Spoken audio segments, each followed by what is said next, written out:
Mount Samat, napakaganda.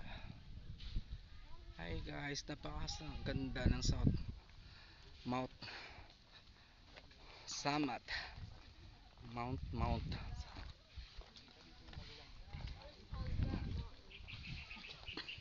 historical. Papunta na po kami sa pinakamataas at pinakamalaking cross.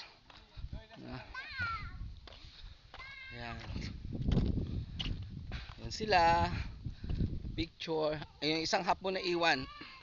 Ayan lang po siyang isang hapon na iwan na nung binaril ng mga hapon. Ha? Tika lang.